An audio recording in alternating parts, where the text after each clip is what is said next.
There are 9 things that a ton of RVers do that might actually be illegal. And if you get caught doing some of these, you might get hit with a pretty hefty fine, or even worse, jail time, which would really freaking suck because I don't know about you, but orange is so not my color. My name is Emily and I am not a lawyer and this is not legal advice, but I am a certified mobile RV repair tech and this is RV Repairwoman. Okay guys, I need to ask you something. Have you ever done this before? You and your crew are driving down the highway when all of a sudden your significant other feels nature start to call. He unbuckles, walks to the restroom, does his business, and then comes back to the passenger seat like nothing happened. But did he just commit a crime? This actually varies a ton from state to state, but in most of the US, even when you're driving in something as large as an RV, you need to be wearing a seatbelt at all times. Well, you're most likely not going to jail for this. The largest fine that I could find was in North Carolina, where you could get hit with a fee of around 160 bucks. So if you're driving through North Carolina, you may decide you just want to hold it next time. If you don't like paying tickets, but you do like RVing, then you may want to Google local speeding laws the next time you cross state line. There are 5 states where an RVer is subject to different speed restrictions than the rest of traffic. The biggest one is in California, where no matter what the stated speed limit is,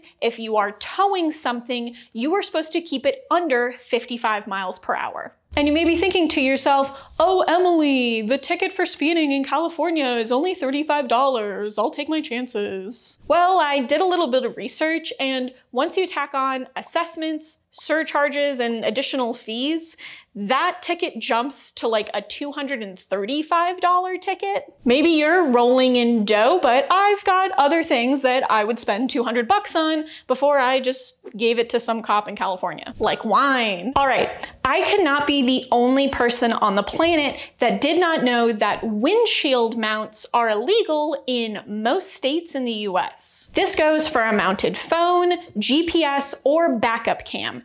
Anything mounted to your front windshield. For some reason, flipping the thing 180 and attaching it to the dash in the exact same place, totally okay.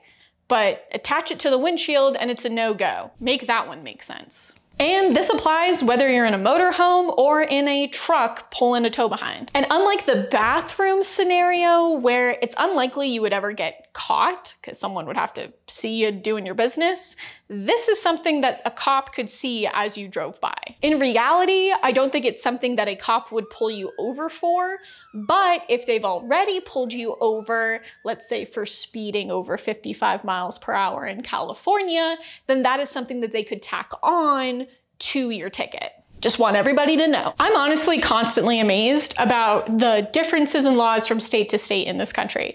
It's insane. Take this one, for instance. In Alabama, Connecticut, Massachusetts, New York, New Jersey, and the District of Columbia, the maximum length that your RV can be is 40 feet. Several RV manufacturers make RVs that are 44 feet long, because in almost every other state in the country, the maximum length that you can tow or drive under your normal license is 45 feet. So if you have a longer RV like this 2024 Forest River Riverstone, you technically aren't supposed to drive it through these 6 states. Alabama is the weird one to me here. New England tends to be on its own, especially when it comes to RV laws. As someone who used to be a Bostonian, I can tell you RVing just isn't quite as popular out there. But Alabama, kind of out on its own on this one. And along a similar vein, in Alabama, DC, and New Jersey, the maximum width that your RV can be is 8 feet. I've been in a lot of your RVs. A lot of you are wider than 8 feet. And you may not even know it. Okay, I've seen a lot of people misunderstand this RV law, so let's bust some myths together. In doing research for this video, I saw a lot of people say that if you are driving in California, you need to drive in the right-hand lane at all times. And from the research that I have done, I don't think this is the case. My understanding is it's less that you need to be in the right-hand lane all the time, and more that if you're on a freeway that has 3 lanes or more, you're just not allowed in the leftmost lane. So I've seen people even claim that when you're in California, you can't pass people in an RV because that would mean getting out of the right lane, and this really isn't the case. It's just that if you're on an open freeway with 3 or more lanes, you just need to keep that left lane open for other people who aren't towing thousands of pounds behind them. It's supposed to be the fast lane. Let them go fast. It's pretty straightforward. This law is a quickie one for all my dog lovers out there. Minnesota, Maine, New Hampshire, Massachusetts, Connecticut, and Rhode Island all require some sort of dog restraint when the dog is in the vehicle with you. So let's keep Fido safe and you out of jail, or at least for paying a hefty fine. Are you someone who loves boondocking in your RV and avoids paying for RV spots at all costs? Off-the-road public rest stops can seem like a great place to stop for the night and catch some shut-eye. But Colorado, Hawaii, Maryland, Nebraska, North Carolina, South Carolina, Tennessee, and Virginia do not allow for overnight parking in their public rest stops. I know, it's a pain in the butt, don't shoot the messenger, but in each of those states, keep on driving, go find yourself a Cracker Barrel. And now for an RV law that is probably the most controversial, driving with your propane on. I always recommend that you never drive with your propane on, but there are some circumstances where it's not only dangerous, it's illegal. Namely, when you're driving into gas stations. We've already got flammable gas fumes hanging around. We really don't want to be adding propane fumes and all of the igniters in your RV to the mix. It's the law, folks. So if you haven't already, when you pull into a gas station, turn off your propane before you get there. And another scenario where driving with your propane on can be illegal is when driving through tunnels, or as my mother tried to call them, car cave? If anyone can explain that one to me. You technically, legally, only need to turn off your propane when driving through tunnels that have a dip in the middle. This is because propane is heavier than air, and we're worried that if any propane leaks out of your RV, that it can pool in that downward dip in the tunnel. This could create an invisible, flammable cloud just waiting to go off. Tunnels that curve up in the middle tend to allow any excess propane that gets out to disperse down the sides and out of the tunnel. There will usually be a sign telling you if you need to turn off your propane before you go into the tunnel, but for the most part, I would just recommend all tunnels, turn that thing off. Let's just be safe here, folks. And then finally, DUIs. This is a niche one, but in some ways the most important. While most of the other laws that we talked about today are just gonna hit you with a hefty fine, getting a DUI can give you jail time and potentially take away your license, which if you live full-time in an RV can be life-altering. And I'm not talking about drinking and driving here. Absolutely do not drink and drive. I'm talking about people drinking in their parked RV, forgetting that it's a vehicle. This is another one where I feel the need to reiterate that I am not a lawyer. I am not a lawyer. I am not a lawyer. Not a lawyer. Not a lawyer. Not a lawyer. But I do live in Las Vegas, where we unfortunately have a pretty high number of DUIs every year. So you hear a lot of stories about them. And if you start looking for them, you can find stories of people getting hit with DUIs for sleeping it off in their car. What this can usually look like is someone stumbling out of a bar, realizing they're too drunk to drive, so at least good on them, and then getting in their car to sleep it off for a couple hours until they feel sober enough to drive. But unfortunately, while he's sleeping, a cop comes and knocks on his door, hits him with a breathalyzer test, and he gets hit with a DUI, even though he was asleep in the car.